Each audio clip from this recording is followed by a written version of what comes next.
come to order. Let me explain what we'll be doing. We have two votes. One vote's taking place right now. Those members who are here now have already voted. We're going to be working right through the second vote so that we won't have to keep you folks any longer than necessary.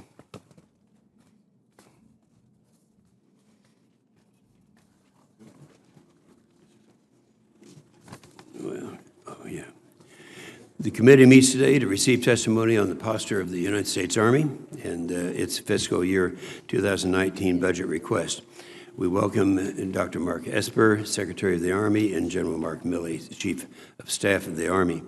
The National Defense Strategy directs our nation's military to prepare for the return of great power competition. This means that we must be prepared to deter and, if necessary, defeat potential near-peer adversaries, both China and Russia.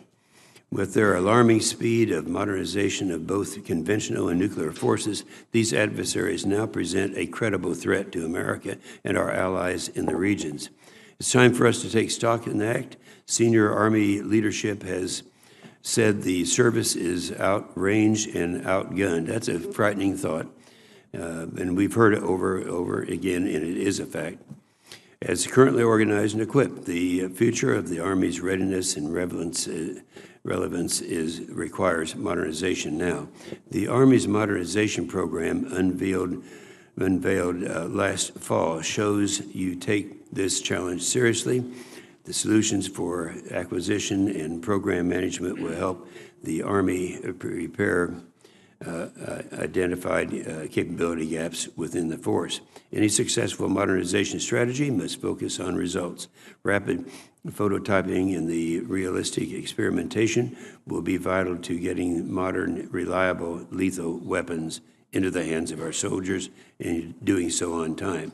With the calculation of Crusader and future combat systems, we have fallen woefully behind in our artillery.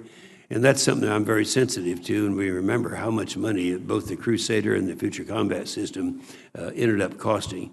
And really, we got nothing from it, and we're not going to let that happen again. A lot of that's going to be the acquisition that we are working on now. And now we have a system that of the integral in solving these issues, we have no doubt, but the cross-function teams currently operating there, and we're talking about Fort Sill, will help solve the disparity with our adversaries. We look to you, gentlemen, to lead the effort for real, sustained modernization. It will require your engagement, leadership. It will require you to make hard choices, set priorities, and accept some risk.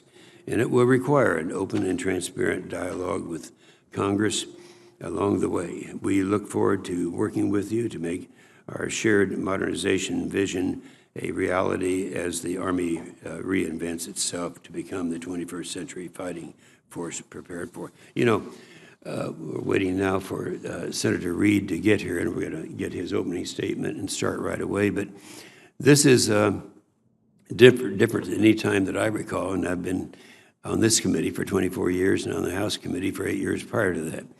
And to see that we're going to finally have to do something with acquisition, but we've never been faced with several of us just came back from the South China Seas. And we watched what China is doing with the islands they're building out there. It's almost as if they're preparing for World War III. And our allies in that part of the world, and I've talked to you folks about this before, realize that this is that they're watching China flex its muscles out there, and they are kind of deciding who to take sides with. These are our allies.